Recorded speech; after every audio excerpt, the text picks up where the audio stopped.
C'est d'avoir eu l'honneur d'une invitation de Moustapha Gano au nom de la jeunesse de Dioula-Colon pour participer à une conférence sur la jeunesse du Fouladou face aux défis du XXIe siècle.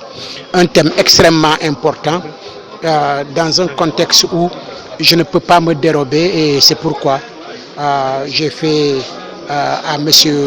Mbalo et à la jeunesse de Dioula-Colon l'honneur et le plaisir d'une présence aux côtés du professeur Abdourahmane Gaïdé. Ces défis ils sont nombreux.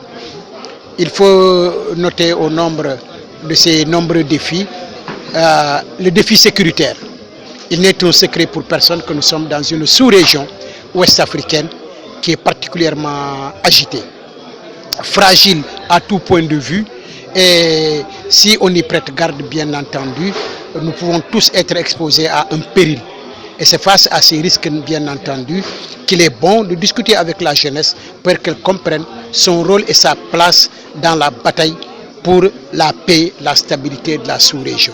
Ça, c'est un des premiers défis extrêmement importants, le défi sécuritaire, parce que sans la paix, malheureusement, il n'est possible de rien faire. L'autre défi, c'est le défi de l'emploi. Il n'est un secret pour personne que chaque année que Dieu fait, il y a 150 000 jeunes Sénégalais au moins qui tapent à la porte de l'emploi. On ne peut pas donner l'emploi à tout le monde. Il faut en donner, mais également il faut que les jeunes s'inscrivent dans l'esprit effectivement de l'entrepreneuriat. C'est le troisième défi important. Puisque l'emploi ne peut pas être donné à tout le monde, il faut entreprendre. Et l'entreprendre, bien sûr, requiert une première chose extrêmement importante, c'est de s'approprier les valeurs personnelles qui participent de ce qu'on appelle le développement personnel.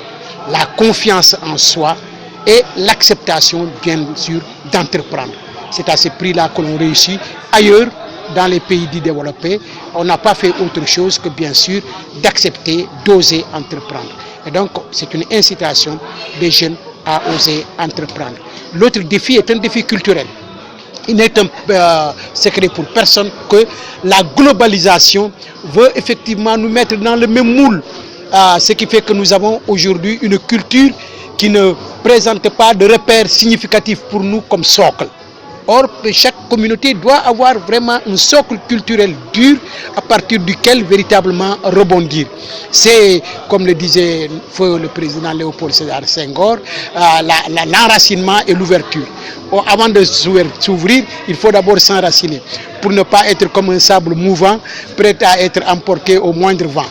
Donc le défi culturel est un défi important et je salue l'initiative des jeunes de Dioula-Colon de se battre pour cet ancrage au niveau véritablement de leur terroir, dans la culture de leur terroir, pour être suffisamment fort et entreprendre toutes les autres batailles qui sont des défis à relever. Voilà un peu quelques-uns des défis qui ont pu faire l'objet d'une brillante présentation du professeur Abdourahmane Gaïdé, que je félicite au passage, et je crois que le monde qui était là était suffisamment réceptif de tous ces messages, d'autant que les partages ensuite ont enrichi la communication.